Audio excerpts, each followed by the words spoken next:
Unit 6, Lesson 1, Vectors in a Plane. In this unit, we will use some applications of trigonometry. Our first one are vectors. We will show that different vectors are equivalent, find the component form and the magnitude of a vector, find a unit vector in the direction of a given vector and in terms of standard unit vectors, and find the magnitude and angle of a vector and use those to solve problems. Many quantities have a magnitude and a direction. Only two numbers are needed, but we need to look at an ordered pair in a new way.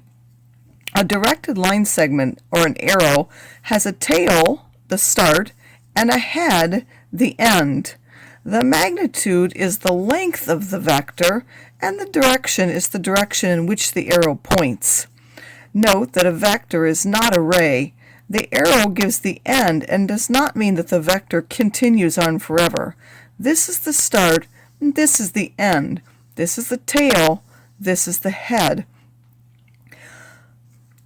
A two-dimensional vector v is an ordered pair of real numbers denoted in component form as a, b, where the beginning and ending things are almost like inequality signs. So there's the vector a, b. The numbers a and b are the components of the vector v. The standard representation of AB is the arrow that points from 0, 0 to a point AB in the coordinate plane. The vector v, which written in bold when we type, may be handwritten as a v with a bar across, a v with a bar or a squiggle underneath, a v with a half arrow on the top, or a v with a complete arrow. You will find that I primarily use these two. The 0 vector is 0, written in bold, which is equal to 0, 0, which has a length of 0 and no direction. It starts at 0 and ends at 0. Equivalent vectors are any two arrows with the same length and pointing in the same direction. These represent the same vector. So this vector and this vector are equivalent because they have the same length and they point in the same direction. Head minus tail rule. An arrow with initial point x1, y1 and terminal point x2, y2 has a standard representation of x2 minus x1 and y2 minus y1, meaning we can start and change it from this position to this position so that the so that the tail is 0, 0, simply by subtracting the x coordinates and subtracting the y coordinates. So let's show that if r is equal to minus 4, 2, and s is equal to minus 1, 6, o is equal to 0, 0, and p is equal to 3, 4, then rs and op represent the same vector. Rs represents the vector in which we take, since we're starting, the tail is r and the head is s, we need to take the values of s and subtract the values of r. We're going minus 1 minus 4 is 3, and 6 minus 2 is 4. Another way of looking at that is we went 3 units forward from r to get to s, and 4 units forward to go from 2 to 6. That will also tell us that this is the vector 3, 4 without having to memorize which direction we're starting in. OP is the standard representation of 3, 4 since O is the origin. Again, we're going 3 units in this direction and 4 in this one. Because they have the same standard representation, they represent the same vector. We can also do operations on vectors. A scalar is a real number, just as it will be when we do matrices. Let U be equal to U1, U2, and V be equal to V1, V2 be vectors, and K a scalar. Vector addition is the sum or resultant vector. To add two vectors, we add their first coordinates and then we add their second coordinates.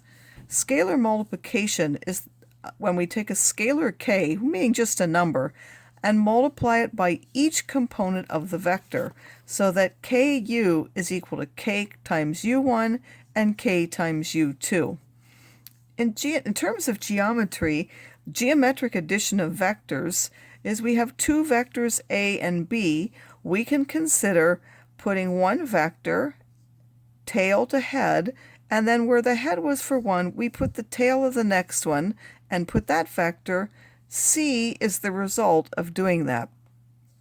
Or we can start them both with both tails together, and then if we complete a parallelogram, the new vector a plus b will simply be the diagonal along that parallelogram.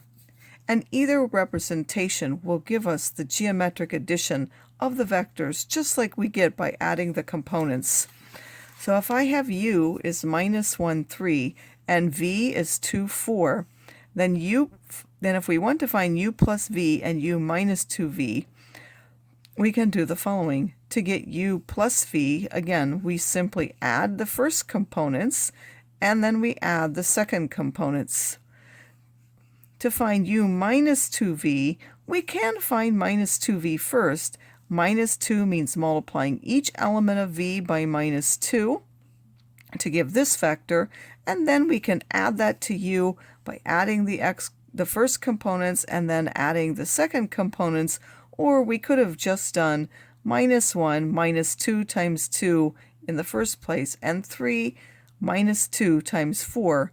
Either way will give us minus 5, 5. In terms of graphing, if we go from minus 1 to 3, and we're starting in standard position, that means we're going from 0, 0 to minus 1, 3, and for v, we're going from 0 to the point 2, 4, because these are the standard representations of the vectors. Then u plus v, we can do by the parallelogram rule. We can complete the parallelogram where this side is parallel to this side is parallel to this one, and then drawing the diagonal between them, taking us to the point 1, 7. We could also have put one of them on the tail. For example, when I put v here, I could have put u there, and that vector would still have been u plus v. U minus 2v, here's u. Then we could have found the vector, minus 2v, and then u minus 2v would have been the sum of those two. If v is represented by the arrow from x1, y1 to x2, y2, then its magnitude is given by, it almost looks like the absolute value, but this is really read the magnitude. Usually to separate it, we'll use either double bars or we'll make them thicker so they don't look like the absolute value. But it's done by the distance formula, so you simply find what the change in the x is, what the change in the y is, and square each one of those changes. If the vector is already given in component form, not from point to point, then we can simply take the square root of the sum of the squares of the components. Find the magnitude of all the vectors given in the previous example. Well, we had the vector minus 1, 3, so to find its magnitude, we need to take the square root of minus 1 squared plus 3 squared, giving us the square root of 10. To find the magnitude of v, we need to take the square root of 2 squared plus 4 squared. For u plus v, we need to take the square root of 1 squared plus 7 squared. To find the magnitude of u minus 2v, we need to take the square root of minus 5 squared plus minus 5 squared. These are shown below. Of course, we simplify them and get them as simplified radicals. Note that u plus v and u minus 2v have the same magnitude, but we can see that they're in different directions, so they're not equivalent vectors.